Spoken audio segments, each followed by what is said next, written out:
हमारा जो मूल मकसद था, हम वक्ताओं वाले नेताओं से थोड़ा शार्टेड होना चाहते थे, लेकिन फिर भी बढ़ जाते हैं। तो हमारे बड़े भैया अभी आए हैं, श्रीनाथ निषाद जी, हमारा बड़ा सहयोग इनका रहा है।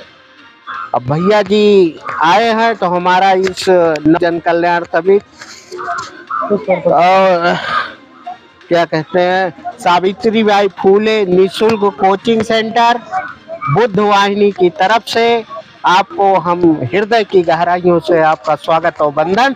हम चाहते हैं आप हमारे इन महापुरुषों, हम सबके महापुरुषों के एक चित्र पर पुष्प अर्पित कर दीजिए। हम साथियों अब बहुत ज़्यादा आप लोगों का समय, हम जिनको सुनने के लिए आप लोगों को बुलाए थे, मैडम की स्पीच वहाँ हो रही थी तो पूरे मंच खाली था। हम मैडम के ठीक सामने वहाँ पीछे एकदम वहाँ बैठे, इनकी स्पीच जब तक खत्म नहीं हो गई तब तक हम उस स्पीच को सुन रहे थे। तो इन मैडम को 2 बार हम प्रयास किए लाने को, लेकिन इस बार हमारा प्रयास सफल हुआ और आप आई, हमारा निवेदन स्वीकार किया। धन्यवाद।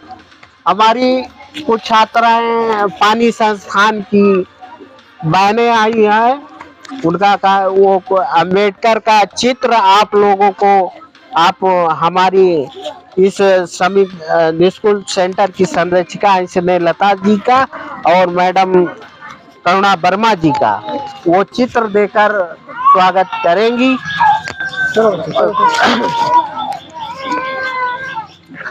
चलो जाओ जाओ, तीनों लोग, ये लोग आई हो पानी संस्थान से। आज साहब हमारे बीच में हैं तो मैं ज़्यादा कुछ नहीं बोलते हुए साहब को सीधे अपने विचारों को हम लोगों के बीच में रखने के लिए आमंत्रित करते हैं। उसके बाद मैडम का नंबर है, डॉक्टर अनिल कुमार सिंह जी साकेत महाविद्यालय के चीफ प्राक्टर हैं। बहुत सारे गरीब छात्रों के भाग्य का फैसला साहब जब भी मौका मिलता है कर देते हैं। हमारे बहुत से साथी ऐसे हैं जिनके पास फीस नहीं होती थी, तमाम सिफारिशें साहब ने कर दी है, उसके लिए आपको हृदय से धन्यवाद साहब। अब आप अपने विचारों से।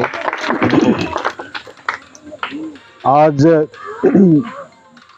इस अवसर पर मैं सबसे पहले महात्मा बुद्ध, बाबा भीमराव अंबेडकर, बाबा साहेब भीमराव अंबेडकर और इस देश की लोग आधुनिक भारत के निर्माता हैं। इसके साथ ही मैं मंच पर बैठे हुए विद्वद्गणों, सामने बैठे हुए भाइयों और बहनों और बच्चों, मैं कुछ अपनी बातें कहूँगा। अभी बहुत ही मैं सुन रहा था तो बहुत ही विचारोत्तेजक चर्चा हो रही थी और जो बातें बाबा साहब भीमराव अंबेडकर जयंती के अवसर पर कही जानी चाहिए, उनके लगभग सारे पहलू उन बातों में आए हैं। अच्छा हुआ है कि चर्चा मार्च से लेकर और भगत सिंह तक आई है और अवसर है बाबा साहब भीमराव जयंती मनाने का। आधुनिक भारत का, अगली शताब्दियों के भारत का जो भविष्य होगा और जो राजनीति होगी और जो भी भारत की दशा दिशा होगी, वह इन तीनों के रास्ते पे चलकर ही होगी, क्योंकि यही वह रास्ता है जो प्रगति और सद्भाव का रास्ता है। हुए तक नहीं होते थे, अभी कुछ सालों से परंपरा हुई है कि हमारे यहाँ बाबा साहब भीमराव अंबेडकर जयंती मनाई जानी शुरू हुई है और उसमें प्रबुद्ध लोग जो समाज के हैं वो उसमें भाग लेते हैं। इस बात का सबूत है कि जो अगला समय है वो बाबा साहब भीमराव के अंबेडकर के महत्व की स्थापना का समय है। बाबा साहब भीमराव अंबेडकर इस समय एक ऐसे इकलौते भारतीय नेता हैं दिनों दिन जिनका महत्व बढ़ता जा रहा है और अभी बढ़ता जाएगा, क्योंकि किसी व्यक्ति का महत्व उसकी पद और प्रतिष्ठा से नहीं होता है, उसका महत्व उसके विचारों से होता है, उसके जो जीवन कर्म है उससे होता है। और जीवन और कर्म और वचन जो है उसकी, आप कह कुछ रहे हैं और आपकी पूरा जीवन दर्शन आपका अलग है, आपका जो कर्म है वो अलग है, तो फिर जो है उस पर लोग विश्वास नहीं करते हैं। और वो क्यों करें? आप देखेंगे आगे हो जाओ। आज के 100 साल से भी ऊपर से पहले एक मामूली महार परिवार में पैदा हुए बाबा साहब भीमराव अंबेडकर, वो लंदन में पढ़ने के लिए जाते हैं और लंदन स्कूल ऑफ इकोनॉमिक्स के छात्र होते हैं। उन्होंने अपने जीवन अनुभव से सीखा था कि शिक्षा जो है उस शेरनी के दूध के समान है, जो आपको निर्भय बनाती है। आज बार बार ये बात कही जाती है कि भाई मत बोलो, जैसे व्यक्ति की स्वतंत्रता पे रोक है, आप कहोगे तो कोई आपके ऊपर केस कर देगा, पुलिस में भेज देगा। लेकिन अगर न्याय की बात आप नहीं करेंगे, अगर बुद्धिजीवी जो है न्याय की बात नहीं करेगा, सत्य और असत्य की बात नहीं करेगा, तो फिर समाज को दिशा कौन दिखाएगा?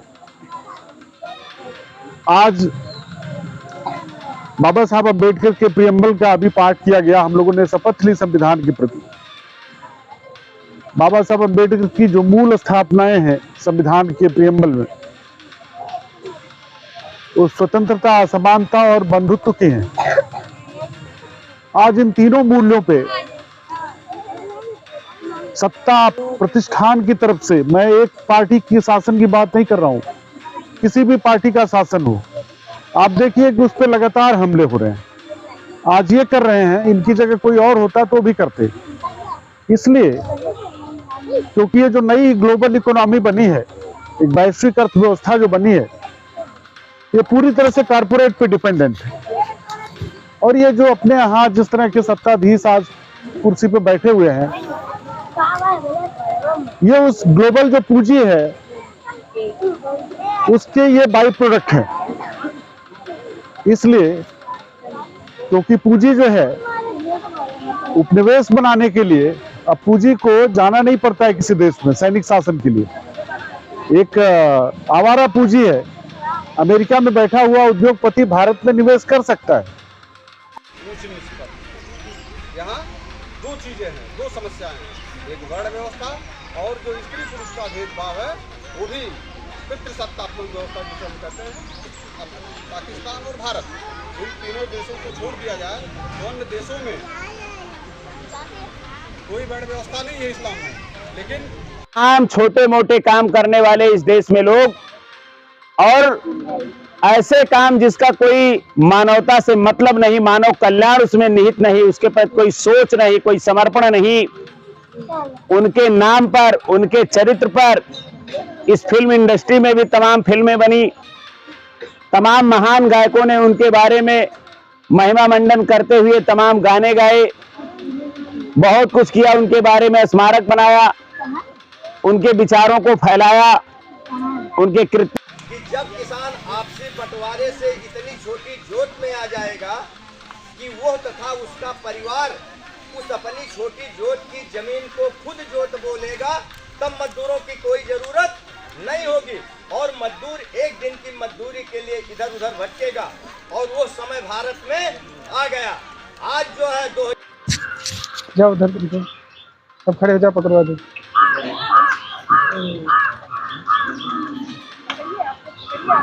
एक किनारे हो जाओ ना, साइड से इधर ले जाओ, ऐसा तिरछा करिए, तिरछा हो जाओ, सबका आ जाए ना। उस साइड चलिए,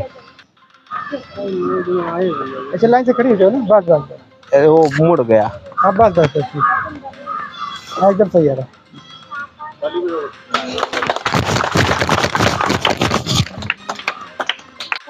नहीं यार, बस भाई को बड़ा हाँ, डॉक्टर साहब बोलिए जाओ तुम चलो। मुख अतीत के बाद बोला कि मुख तक पहले है। पूछो।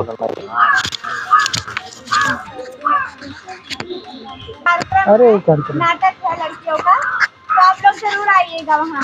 कब है समय? स्टार्ट है। अरे कहाँ स्थान बताओ, विषय पर ग्राम पंचायत में आइएगा। पंचायत भवन बताओ। नाटक का विषय लड़कियों को जागरूक करने के लिए एक नाटक है, आप सब देख लीजिएगा। मीना की दुनिया। संविधान सिद्धकारो विधिको जननायको यायको धम्म नायको बोधिसत्वो अम्बेडकरो सूर्यवीय पवंकरो जुतेंद्रो जुत्तमित्तो बुद्ध भूमि प्रतिष्ठापको तंगशीलवंतं अम्बेडकरं अंतरात्मक लोकतंत्रात्मक गणराज्य गणराज्य बनाने के लिए तथा उसके समस्त नागरिकों को सामाजिक आर्थिक और राजनीतिक न्याय विचार अभिव्यक्ति विश्वास धर्म और उपासना की स्वतंत्रता प्रतिष्ठा और अवसर की समता प्राप्त कराने के लिए तथा उन सब में व्यक्ति की गरिमा और राष्ट्र की एकता और अखंडता सुनिश्चित करने वाली बंधुता बढ़ाने के लिए दृढ़ संकल्प होकर अपने इस पवित्र संविधान को अंगीकृत करते हैं। साधु साधु साधु।